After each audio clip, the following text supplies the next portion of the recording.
What is up, everybody? Mark on the mic, joined again by my good friend, Mr. Ryan Muckenhirn. Ryan, for years, we've talked about going grouse hunting. We've talked about going to the trap range, the skeet range, maybe, engaging in a round of sporting clays. A lot of talk. And I feel like for years you've been leading me on. I was wondering what you were going to do for an opener on this because I'm not privy to these things. And honestly, Mark, truthfully, people, I wish you could see what happens before the countdown timer hits 10 minutes. Usually what happens right before, and we've talked about this before, at 2 seconds, we have a shot clock countdown thing. Ryan notifies me that there's 2 seconds. And it's not always disrupts. 2 seconds. Sometimes it's 4, sometimes it's 5, sometimes it's 1. I varied a little bit. But his intros, Mark will have notes for everything. Mark will have nonsensical notes. Mark will have functional notes. That is true. Mark will have sometimes things on paper that only Mark can read, and even then, sometimes Mark doesn't know what they say. If future civilizations found most of my notes, they'd be like, what does different that language. mean? Yeah, different language. They'll have to be a Rosetta Stone of some sort or some sort of obelisk that we carve. Anyway, his intros are completely organic, unrehearsed. I try. Unrehearsed and from the heart. Sometimes, I'll be, driving on the way to work and I'll be like, yeah, I'll go with that. Okay. But, so, Mark, if you haven't gathered, which you probably haven't, honestly, with all of this nonsensical jibber jabber, we're talking about leads and speeds. Yeah. As it relates to wing shooting and the clay sports. Which I wish we talked about more. And so, for all you listeners, you do out there, because you're the type of person that will go grouse hunting during the peak of the whitetail rut. What's whitetail rut? Okay, we'll cover that in a future podcast as well. Well, I just want to say one thing, one PSA, not a PSA, a request from the listening body. Shotgun sports, or just recreating with shotguns, is some of the most fun that you can have. Period. The end. And not a lot of people talk about it. And I would love to talk more about it because that's a whole new avenue of shooting sports that maybe you're not into, or maybe it's the thing that you're into way more than rifle and pistol, and nobody's talking about it. Do you want us to talk about it more? 10 likes. Okay. 10 likes and we'll talk about what if they say, we're good. We can delete those comments and flag those users. You got to take the good with the bad. Hey, I'll tilt the axis.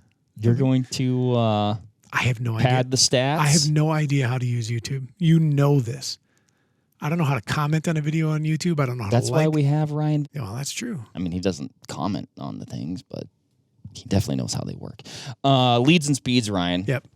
As far as I know, Yep. There's 3 basic ones. Sure. And then a little bit pre-podcast, you mentioned another one. You ambushed me with it. I was like, oh, yeah, but it does make sense. And I'm sure I've used it, honestly. Should we just kind of go through them one by one? Or what's your modus operandi with what you got in mind here? I want to frame up. Well, let's look at the title, Leads and Speeds. And this was a discovery that I had made for myself, not something that I pioneered, but just for myself. So I used to shoot a lot of clays, like 4 nights a week. I was shooting a clay sport, be it trap, skeet, or sporting clays. Okay. And I also used to do a ton of waterfowling. And it was very interesting to me that on a clays course, I was pretty good. Get me in a duck blind, man, I missed a lot. And the two weren't coming together in my simple primordial brain. Okay. And the late, great Tom Knapp was a very good friend of mine. And I would talk with Tom a lot. And Tom and I would shoot, and he would coach, and he would give me fun tips. Now, this would be via the telephone? You would see Tom out at events, like both? All of the above, yeah. Okay, yeah. Gotcha. And Tom said the same thing to me once. I said, Tom, we should go duck hunting. He's like, as long as there's no cameras, I'll go duck hunting. because I fall apart in the duck blind. And nobody shot clays like Tom Knapp. Right. And so, you know, I'm trying to figure out myself as a clay shooter. And I have this realization one year. At the time, I was shooting a lot of high velocity steel shot for waterfowl, be it field geese, river ducks, big water ducks, puddle ducks. I was shooting like 1,550 foot per second steel shot. More power, baby. Correct. And at a time, like if you wanted terminal performance out of steel, that was the way to do it. That 100%.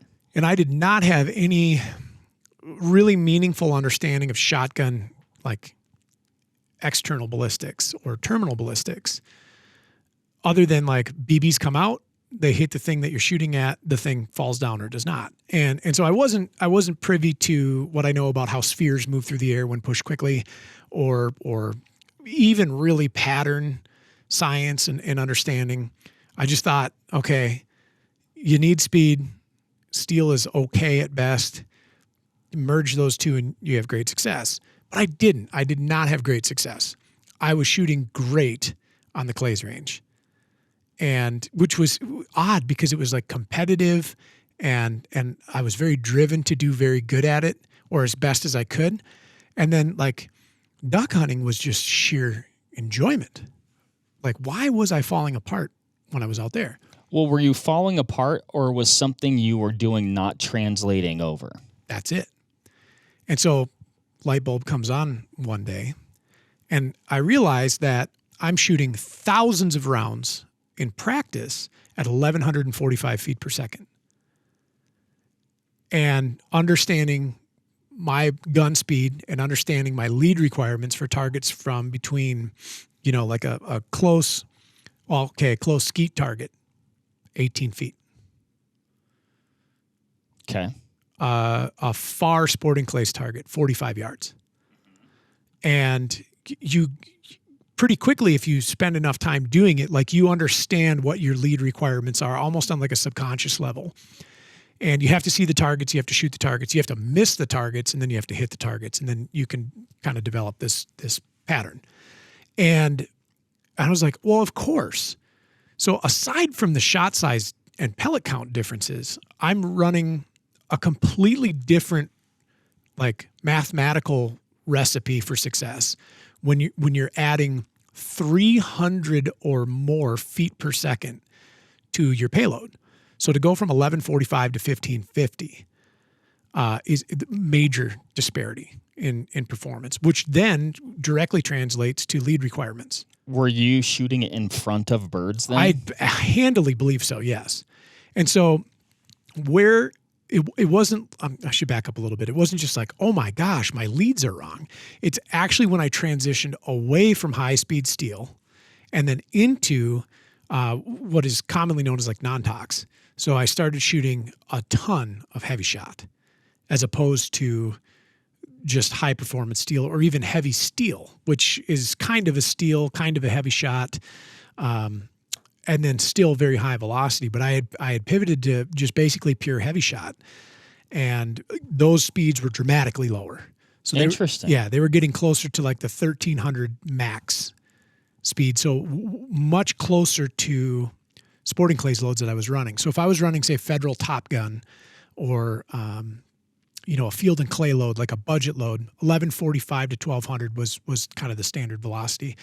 If I was shooting something like Remington Nitro 27s, Premier STS, Winchester AA Super Sports, or the higher end Fiocchi loads, I was in that 1250 range. So to land at 13 with my field loads that I was hunting with, I was way better indexed. And immediately upon like making that change, all of a sudden birds just started piling out of the sky. Interesting. And so, and it did take just a bit of time for me to make that correlation, because then also I was saying like, oh, well, heavy shot's just that much more deadly than steel, which is true.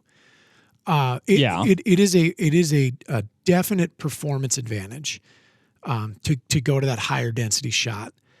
But also my leads were correct again. So what I was practicing on the skeet trap or sporting clays field was then almost directly translated into the field, into the duck blind or into the goose pit or wherever I was. And then it all came together. It's like, oh my gosh, for years I had been improperly positioned with my leads when hunting because of my repetition in practice or in sport, right? And then it's like, oh my gosh, step away from the high velocity. Match your leads and your speeds. How you play on the clays course versus how you play in the field should be as close to possible. Interesting. When you're like, I want to talk about leads and speeds, and I'm like, dude, saddle up, let's go. I was thinking, and I do think that this does play into it, but like the speed of your swing or something like that. But we're talking about this within the context of your shot shells. Yeah, absolutely. And how the velocity of your shot shell translates to your lead, which it does make sense. 100%. And how fast is it getting there? Your impact probability and your recovery rate. So like a parallel, if you're still sitting there listening to this one, you're like, what the hell is this guy talking about? If you shoot archery and you shoot 3D, like over and over and over all the time, you're at 3D indoor, 3D outdoor challenges left and right, multiple days a week, and you're pulling 45 pounds. And then when you go into the bow stand, you crank it up to 75 and you wonder why it's a struggle. This is a similar thought process. Or if you're doing all your target practice with these high BC, high velocity rounds, and then when you pivot to the field, you're just using same cartridge, same caliber, same bullet weight, remarkably different bullet profile, and wondering why you're not dumping your targets at distance. Well, we've changed a component in the equation for these ballistics, and it happened to be like in this case, muzzle velocity or ballistic coefficient or both, or pull weight on your bow, and then arrow speed, and then like the duress of pulling and holding that extra weight. It all translates, right? So you practice basically how you're going to hunt. Mm-hmm. And I'll also say, like, anytime, even if you keep the disparity on the table, anytime you're pulling triggers, whether it's on the clays course or on the rifle range, or you're pulling your bow back over and again and repetitiously, you're gaining efficacy. That's a guarantee, right? So if you do practice with the disparity, you're still getting 90% of the equation down, or maybe like 80% of the equation down. When you merge all the bits and pieces to as close as possible, then you really start enjoying success. And so for me, that was a major improvement in the field. When I put all those bits and pieces together, stepped back from high velocity, went to a more efficient shot shell from like a pellet performance standpoint.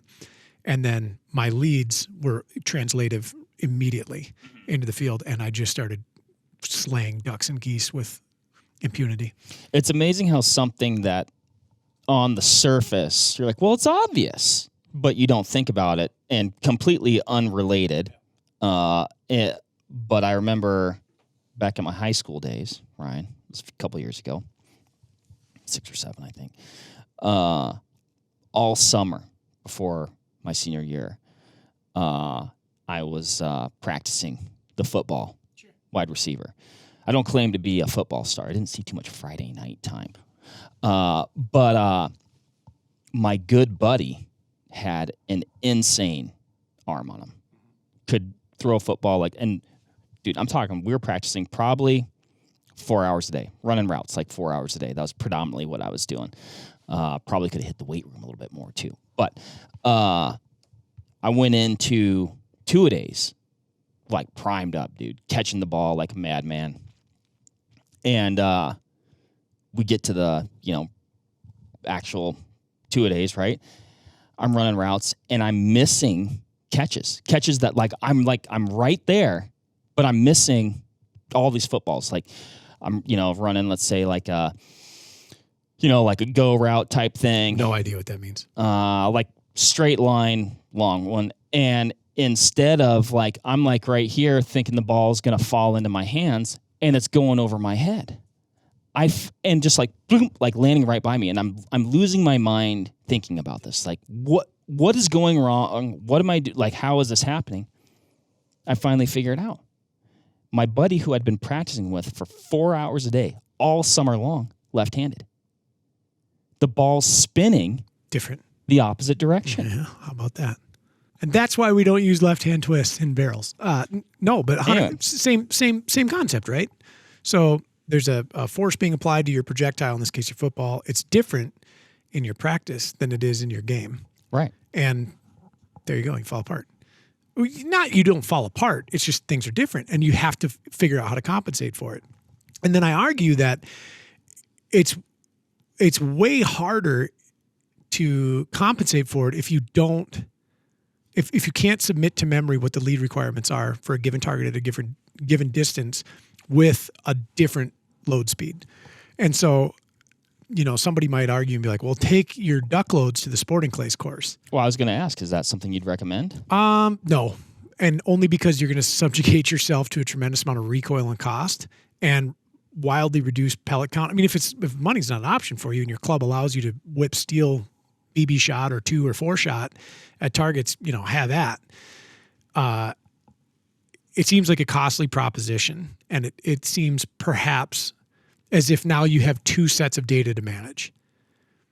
The more I think about it, like you still need to submit to memory and practice your 1550 or higher, because now some of these shot shells like 1,700 feet per second, just blazingly fast.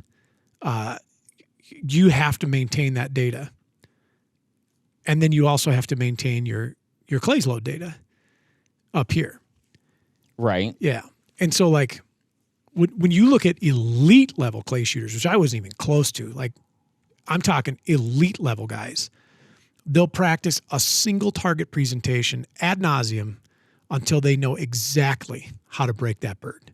And they just don't miss, right? So like my hunting partner is a great example. He shoots FETASC, skeet, sporting clays, 5-stand, and does so at an enormous level. And he'll pick a target, one, and he'll set it up. And he'll record himself shooting it with like a shot cam. And he'll break the bird enough times that he's confident he's not lucky. He'll review it and he'll understand like the angles that are going on, the leads, the speeds with his given load.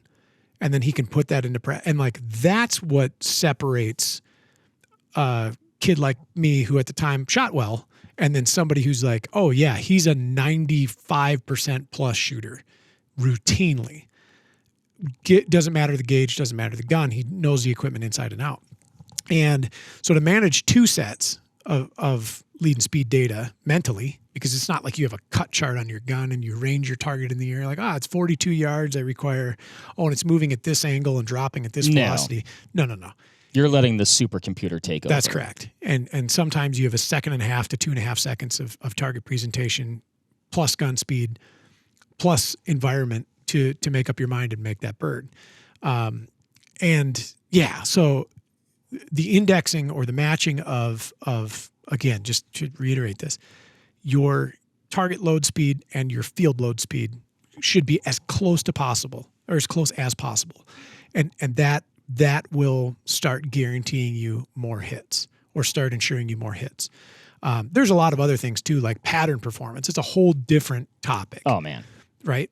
And like, that's something that personally I'm going to say fell victim to, because, when you're reading about how you should choke, for the duck blind versus how you should choke for a clays course, for some reason in my head, there was this big, horrible mismatch, and then I sorted that out later, right? When I started monkeying a lot with choke tubes and choke tube technology, and then started understanding patterns, how my gun printed. So high, low, left, right.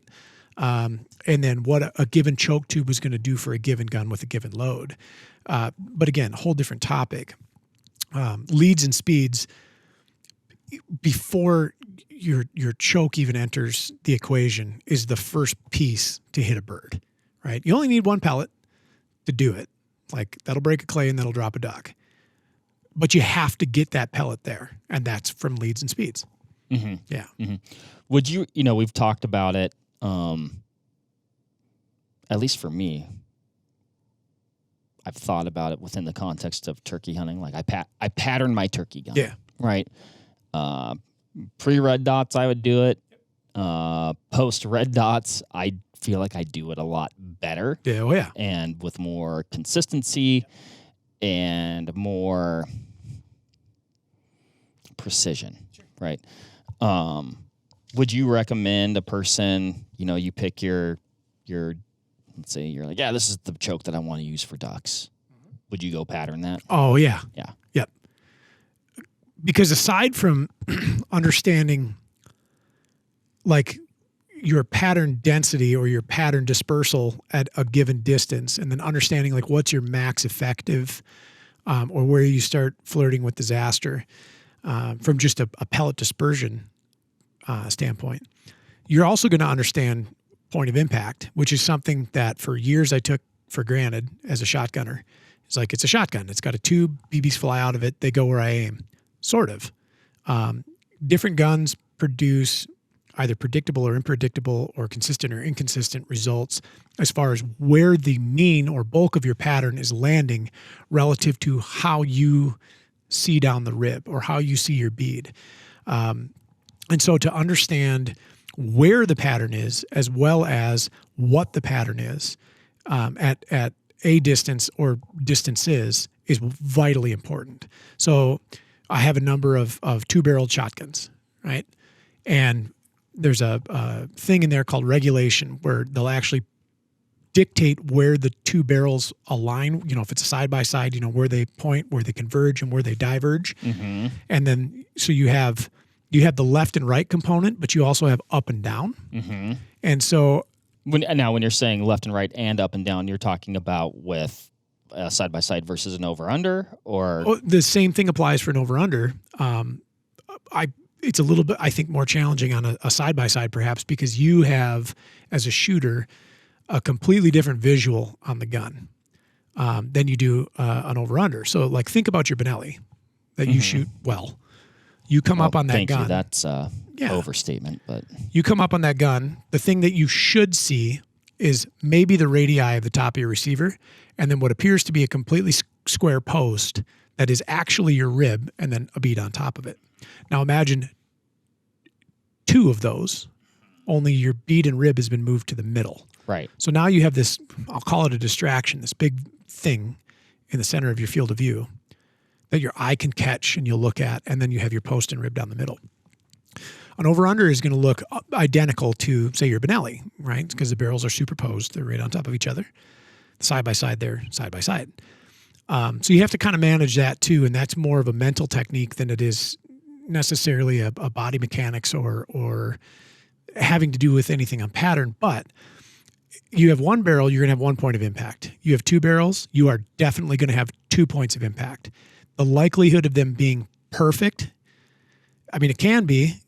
You'll pay a lot of money for that in a shotgun. Like the higher the quality, it should be an expectation that your maker is tuning and adjusting that gun at the factory so that the POIs are as close to perfect as possible.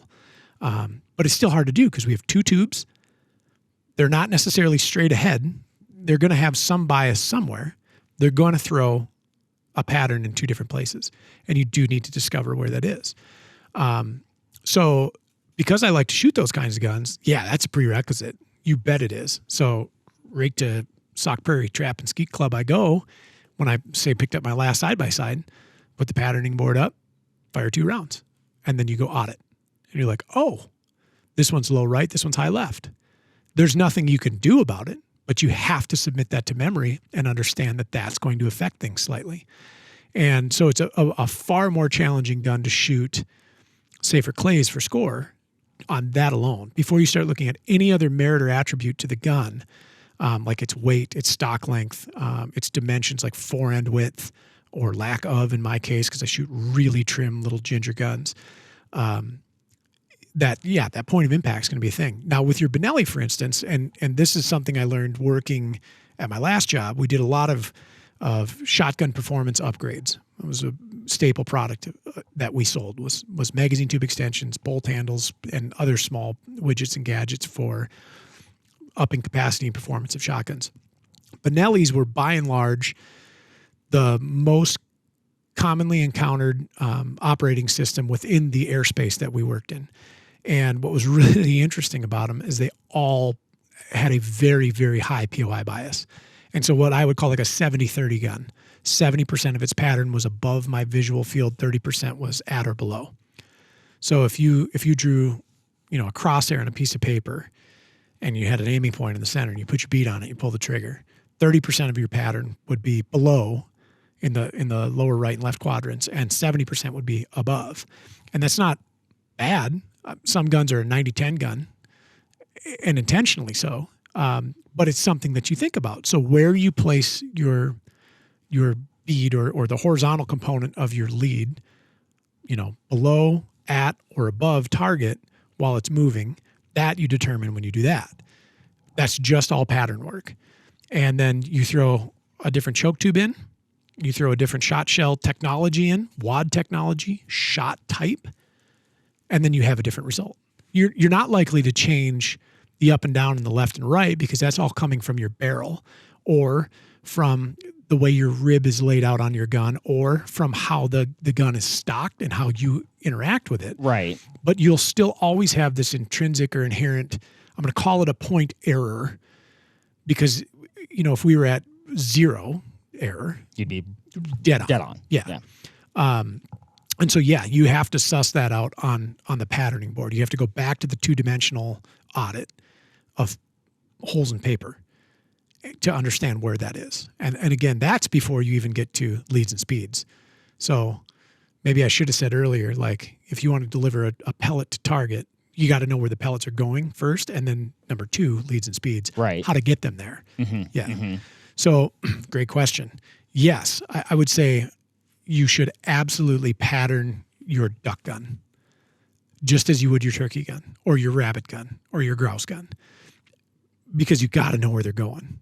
If your targets are relatively close and you're shooting a high pellet count, like you have a high hit probability, right? If you have 392 pellets in your payload, that's 392 opportunities to, pierce a cranium with a pellet. Pretty good. You'd be amazed though at the subtle variations between shot shells and the major implications they have to your pattern though. When you get out and you shoot that patterning board, you see holes all over your pattern. That pattern's being blown, or you see, instead of this nice, evenly populated circle of pellets, you see like a spaghetti noodle up there, your pattern's blown. You're either over choked or you're overshot. You have to make an adjustment to one of those two things to make it right and to make it even and concentric. And we've seen this very commonly on the turkey patterning board, sure. Right? So, you switch from, a premium lead component to a premium tungsten component, and they're like, holy crap, what happened? Like it's a different pattern, sometimes in a different place, Mm-hmm. but the dispersal is completely different. And the pellet count or the population within that dispersal is completely different. And there are holes present here and not here, or vice versa. And then you find, okay, what if I change to this different style of choke? Completely different result. Yeah. So Yeah. You some of those things, they only begin to reveal themselves at a little bit of distance too. Mm-hmm. Absolutely. And so yes, great question. Should you pattern your duck gun? Absolutely. Anytime you change a variable in the equation, shot shell technology, choke tube style, or technology, or constriction, if you change the drop or the cast of your shotgun stock, sure, you should do that as well. Yeah. Or if you change systems, if you go from a Remington 870 to a Benelli M2, that's a different system. It's a different fit. They may seem appreciably the same when you pick them up at the store and you're like, yeah, it's a shotgun. You put it to your shoulder and you point at the thing you want to take out of the sky. True, but there are tons of bits and pieces that go into it. And this is why, like, if you watch Olympic skeet and you look at those guns, they resemble something closer to a PRS rifle than they do your dad's Satori that he chases pheasants with, right? And that's that elite level shooter tuning that mechanical system to their body geometry. And then that's just the mechanical part of it. That's before the trigger's even pulled, right? Fitment is as important. Just like with archery equipment, you and I actually have an identical draw length, but we shoot different styles of bows, right? So different risers, different grips, different loop length, different. I think maybe you run a kisser. I don't. No, I don't. Oh, okay. Like, and But we pull regardless. we pull the same weight. Well, a different case in point, but my buddy Eric, when I lived back in Nebraska, he's like, hey, shoot my bow. He had like a new bow, and I'm like, okay, cool. We were shooting bows together. And, dude, we weren't shooting like that for like 20, 30 yards, something like that. And, I'm hitting the target with my bow, and I pick up his bow. I missed the target. Yeah. So a couple years ago, you and I were in the archery shoot-off, and we're driving nails at 60 yards with our own respective equipment. Driving nails. Mark is a fierce archery competitor. Okay, wait, hold on. Again, you're fabricating. No. Again. 60 yards. I remember it very clearly. Okay, maybe I hit the target but we switched bows just for fun after the challenge. I missed. You hit the block. Right, but not where you wanted. Same draw weight, same draw length, different bow, different mechanical system. Yep, anchoring a different spot, all the things. Different weight distribution, that whole thing. And if we pivot back to shotguns, does that go into leads and speeds? Actually, yes. So how you interact with the gun, how it fits you, and how you move it, either from stock fitment, hand placement, forend width, all that, and then mass, how you move it, how fast or slow, dictates how your leads and speeds are, for sure. So like a couple years ago, I picked up a new grouse gun. Dream gun, beautiful. It's 5 pounds. That's like 4 pounds less than what I used to compete with, or close to 4 pounds less than what I used to compete with. It's we'll call it a 27-inch gun, very tiny dimensions. For contrast, one of my competitive guns was a Browning XS Ultra 12 gauge. So 32-inch barrels. Oh my gosh, yeah. 2 of them. So, well, I guess the other one is 2. Close to 9 pounds. Full featured stock, big pistol grip on it, high comb, meaty stock, different length of pull, wider forend, which is either more or less control. There's like a threshold there. And then different forend shape. So how my hand laid on that forend and how my strong hand laid on the stock was different. My gun presentation was different, and my speeds were different, or my input for speed was different because the gun weighed almost 4 pounds more. I take this beautiful Dream shotgun to the sporting clays course, which I've, fancying myself a bit of a wizard on, and I shoot the lowest score I've ever shot, ever in sporting clays on one of the softest courses I've ever shot. Like, I can take my Remington 870 Youth 20 gauge out on that course, and it's a 50 bird course. I'll put up low 40s. Were like you 40 to 43? Were you oversteering your little little featherweight? Yeah, 100%. So the gun was so much faster, and because of its minimal dimensions, like I'd go to bring to shoulder and get into the gun, and I'd be indexed incorrectly on the stock, or my hand would overgrip, or my hand would be placed wrong because the dimensions of the gun are so wildly different, and I just fell apart. So 50 bird course, the first time I took it out, I shot a 28. I can shoot a 28 left-handed with my clays gun, and I was just like, oh no. And so 28 sounds pretty good to me. No, not me. So then I went to the skeet course, and skeet's a game that is solely predicated, like success is solely predicated on gun movement and understanding where targets appear and where they can break. And if you lose sight of that, in my opinion, you just get lucky and breaks them sometimes. And so I went to the skeet course, 25 bird course. I've never shot a 25 in skeet. I've never run the game. I've broken every target in skeet 100 times over. I've never broken them all in succession. And I think that's mental, maybe. How close have you gotten? 24s, many 24s. Oh, Yeah. I've never run a ski course. And I go out there and like, I have an expectation that a 21 is a good walk-on score for a new gun. I think I shot like a 13 or a 14. I was wow. Oh, Ryan, you have so much work to do. And it did not matter the target. Like high house 1, which is a target basically above your head going straight away. Low house 1, which is just a slight quarter off coming straight at you. I mean, gimme shots. Like you just put your gun in the air and pull the trigger and they break.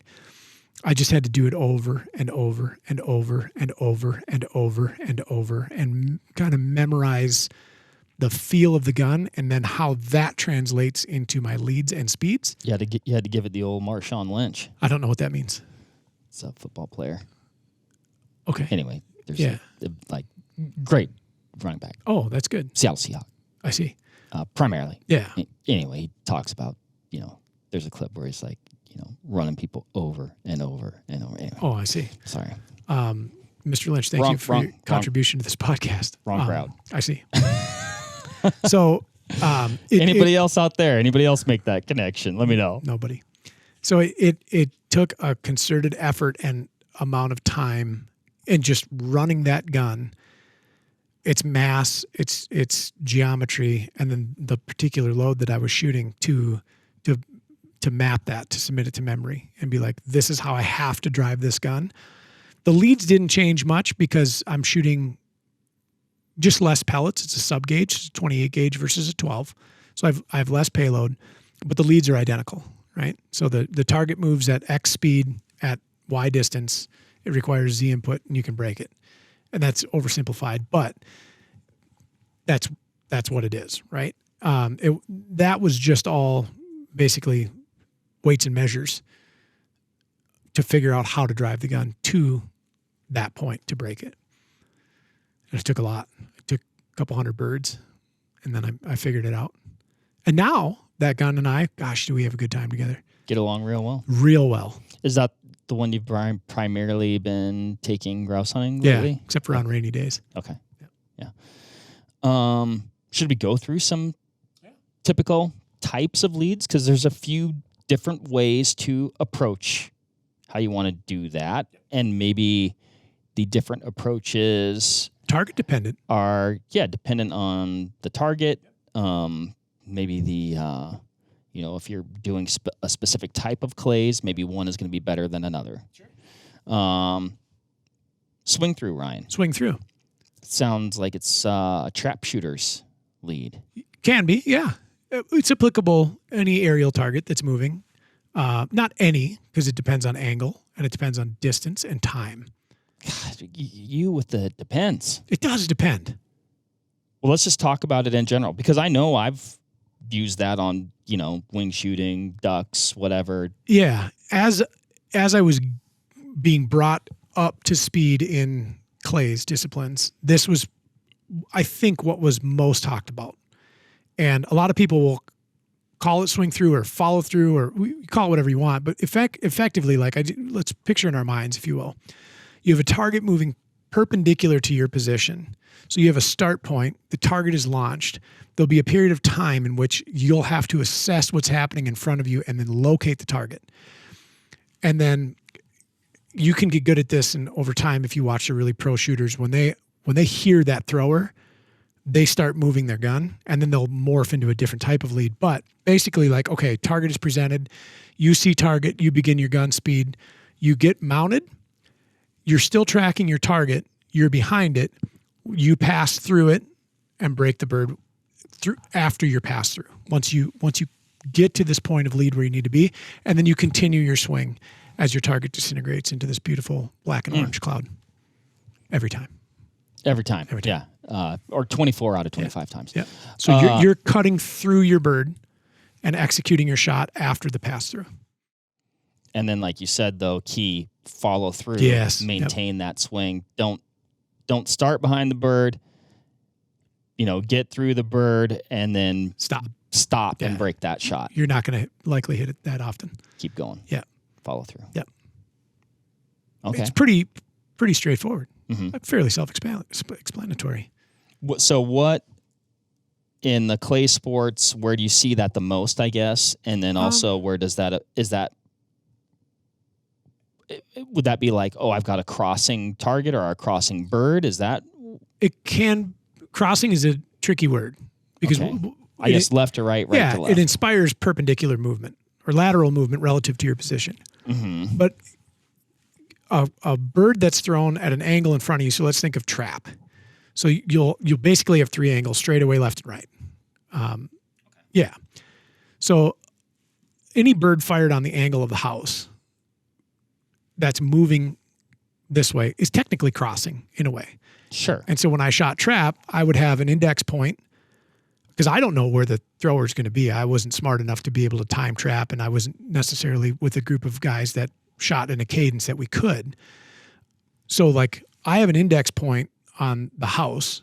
The bird is fired. I acquire the bird, and then I move and follow through it and break it, right? So there's some sort of departure, left or right, that's often leading me to that point. If my bird is straight away, depending on how my gun prints or patterns, oftentimes I was just obscuring it and breaking the bird. I'm actually doing the same thing because I'm not stopping. I'm not waiting for that bird to hit to an apex, and I'm just sitting there and I'm like, and apex break. Because that's poor form, poor follow through, and lucky when you hit it a lot of times, or at least for me anyways. So like when the bird's going away, I'm just kind of obscuring it and dusting it. But when they're at that angle, I'm having to catch up, pass through it, and break on the pass through. Gotcha. Yeah. Okay. Yeah. What about pull ahead or pull away? Pull away. This is something that you'll see me do when I'm late on a target. Mm-hmm. And okay. so sometimes it works really well for me. So let's take skeet, for example. And I'll just pick on station 4, which is a perpendicular shot. So I call my bird, let's say I have a slight headwind. I'm anticipating that bird moving slightly quicker than it is. So out comes my clay. All of a sudden, the underside catches that wind and it's several miles an hour slower than I am. I'm like, oh no. I recorrect, and then I realize I over-index, and then I got to yank forward, and I'll get ahead of that bird. I never got behind it, but I'll get ahead of that bird, and it'll feel like right before I break the shot, I'm accelerating and breaking it. And I've never been good at making that a consistent lead style. Where guys that I watch that are good at it, they'll call that high house bird, pull. They're moving their gun at kind of the auditory cue from the thrower. They get to their index point and they're comfortable, and then there's a slight acceleration. They hit the spot that they like and they break it. The trick is you're still in motion and you're not stopping that bird. You're perhaps a little lackadaisical on the gun speed or just slightly under lead, and then you bring it quickly to this correct lead point, break the bird. I feel like this is the one that maybe by default I end up doing the most when I'm hunting. Because generally, I guess, whatever, maybe surprised in some way. You have a flushing bird, whether it's a grouse or a quail, even though I still, what is the word? Dismiss the notion that grouse can fly? Yes, there you go. Yeah. But I just don't think it's real. Or even waterfowl, they come out of a spot where you're like, there it is. And so like I'm like you said, I'm probably late. I'm like, there's the bird, get on it, get ahead of it, and squeeze it off. And then just give it that push right at the end. Boom, Yeah. And like almost like snap shooting, I guess, in a way, or I Kind don't know. of. And maybe this is all coming from I don't do a ton of it, right? I always prioritize big game over wing shooting and fishing, which I don't know, something's got to give, right? But I guess that's what I feel like I'm doing. Yeah.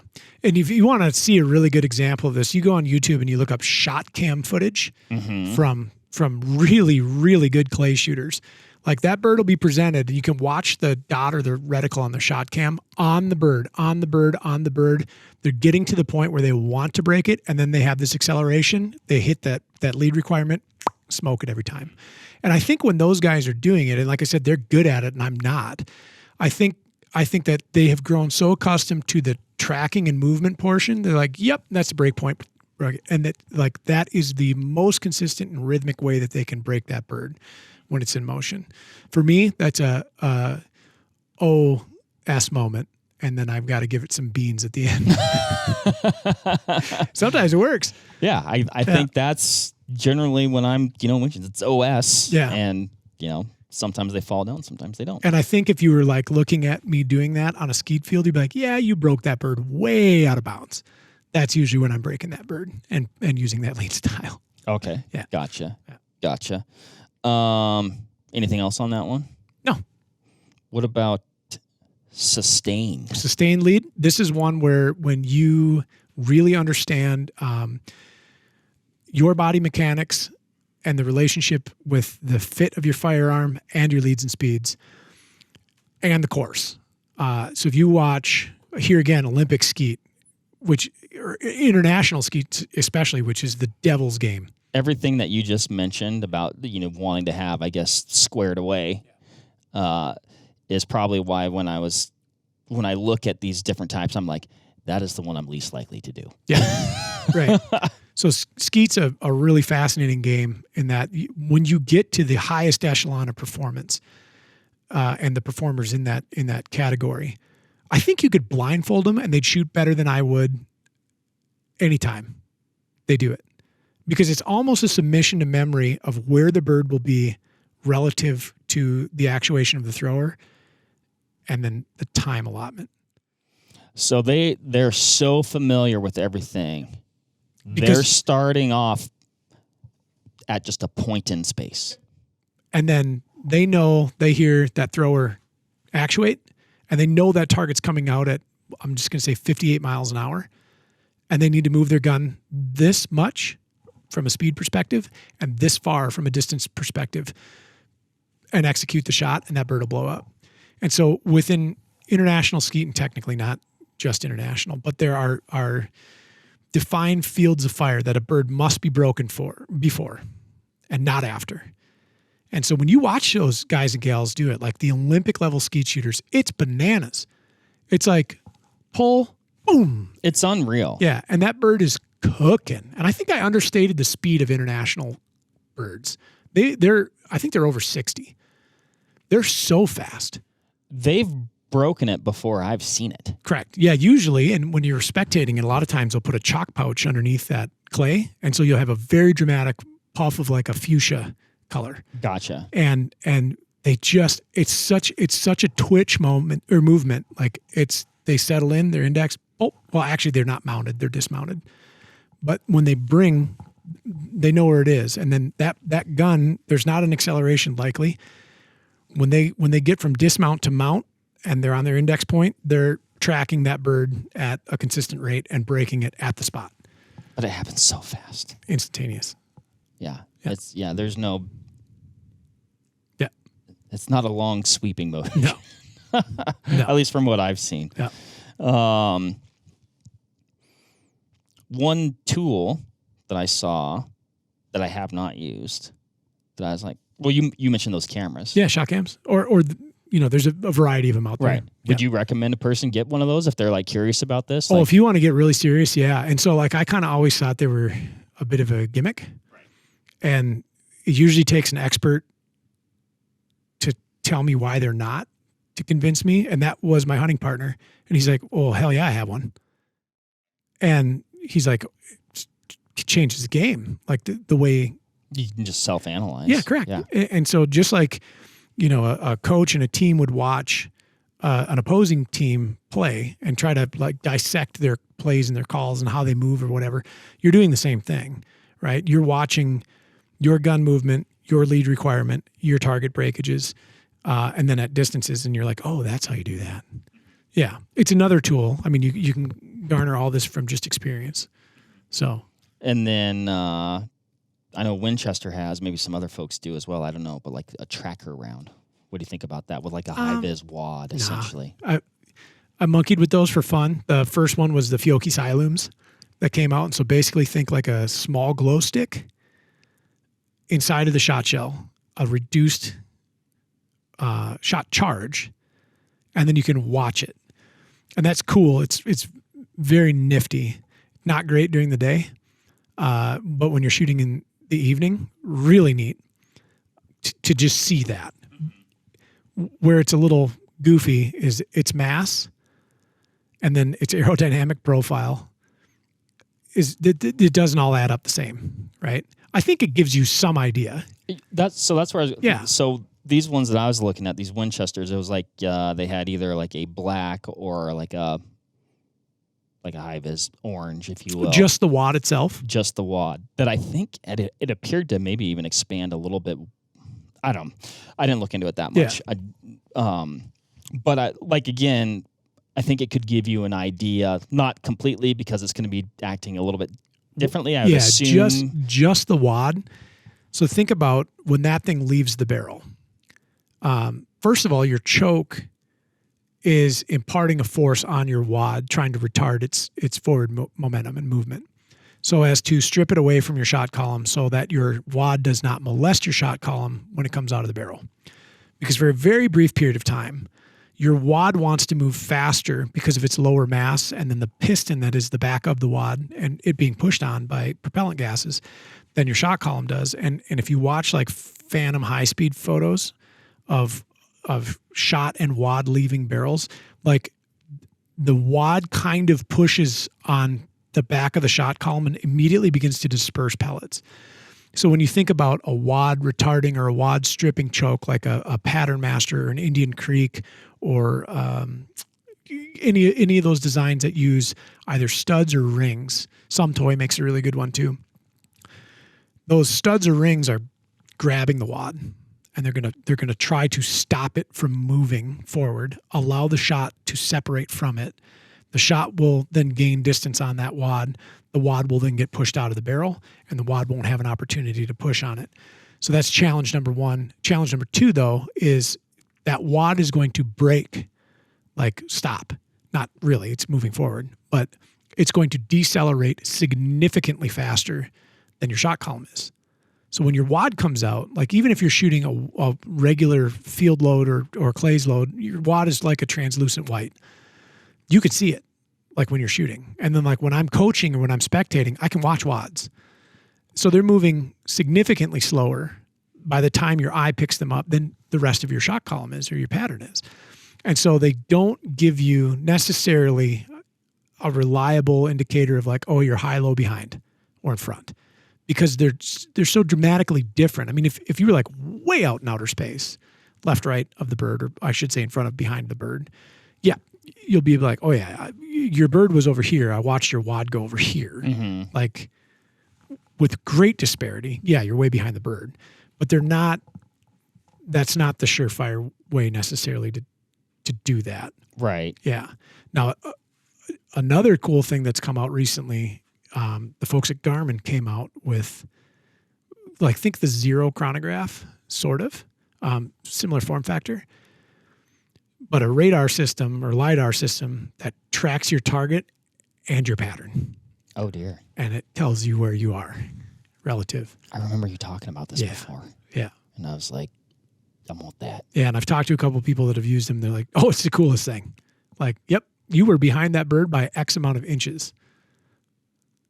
And that's pretty nifty. That is nifty. That's a very helpful training tool. God darn it, another thing I need. Yeah, I haven't talked myself into that one yet. I almost got back into clays last year, like into it, like go find a league, participate, go into financial ruin buying some sort of high-end clays gun, and a couple dozen cases of shot shells. I didn't, though. I talked myself off the ledge. See, that's why you just need to be like me and be like, yeah, this is the gun that I'm going to hunt with most of the time, so I'm just going to use that. You know that doesn't work for me, Mark. I know. Okay. When we are breaking targets or shooting game, definitely a lot of trial and error. But how much of it is instinct? It's a great question. I'm going to give you an anecdotal report from the field. So this past season, I had my most banner grouse here. And I tried to submit to memory observations in the field and then use them as tools later.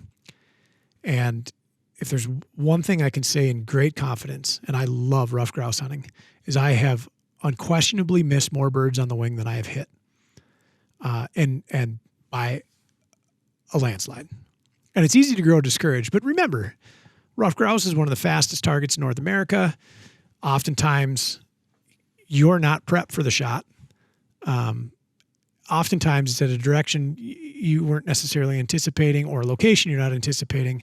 Flight path is erratic, and then you also have vegetation to contend with. Yes, they love to put things between you and them. They do. In short order. Yes, and short order. I mean, that bird can move 45 miles an hour from a standstill. I mean, they're just marvelous to hunt. I mean, oftentimes you're recovering from your mild heart attack. Correct. Yeah, because it sounds like at the beginning of this process. It sounds like a UH-1 helicopter erupting from the understory. Yes. At full throttle. Sometimes at your feet. Yeah. Yeah. And I mean, I've been known to. There's like a defensive maneuver here. Yeah, because you don't know what's happening. So anyway, last year I shot my first ever bag limit of rough grouse. In all the years I've been hunting them, I think I started hunting them with a gun when I was 7. And I'm 37 now. So we'll call it 30 seasons of chasing rough grouse. I shot my first legal bag limit.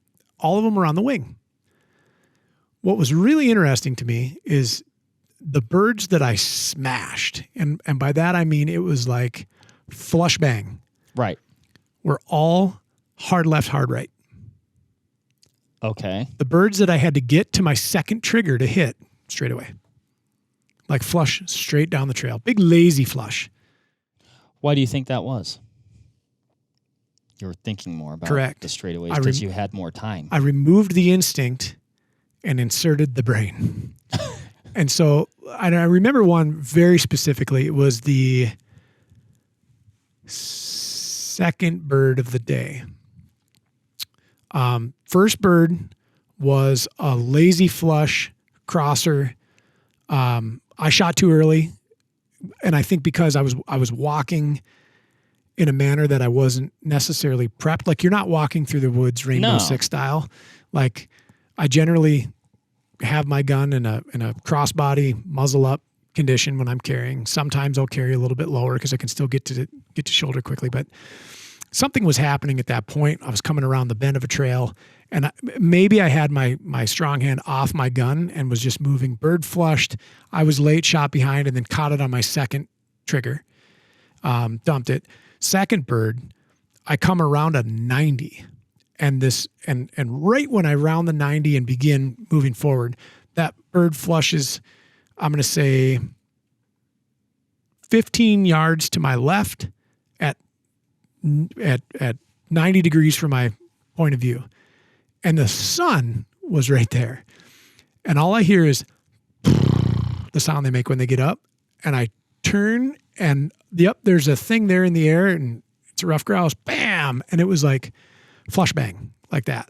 And I mean, were you even fully mounted? Did you have the shotgun fully perfectly mounted like and everything? When I got up, I was on, but goofy position, right? So like I now have this pivot hard shot, and it wasn't like the bird tumbled out of the sky. It wasn't like it fluttered out of the sky. It's like it hit a wall or ceiling above it and just went straight down. And like, not a wing beat, not a foot kick, not just stoned him. And I was like, damn. Right. So collect that bird, put it in my vest. Third bird was a lazy flush down the trail. Had to get to my second barrel. Fourth bird, hard right, which is actually harder than a hard left. Sure. As a right-handed shooter. Hard right, pivot, smoke. Same thing, flush bang.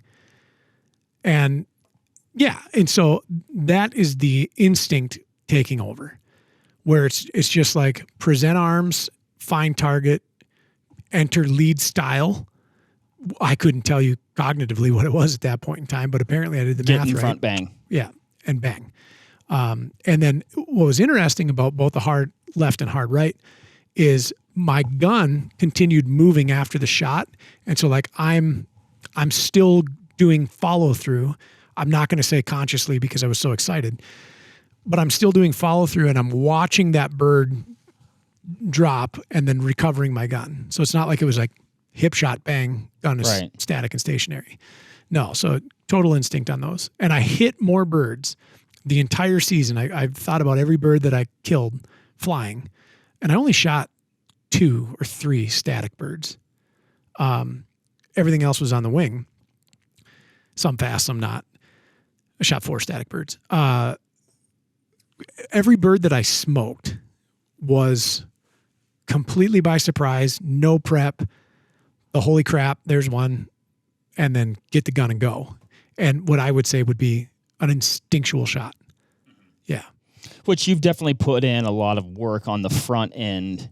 Yeah, I mean, you don't get to instinct shooting. It's like if you picked up a recurve or a longbow that doesn't have pins on it.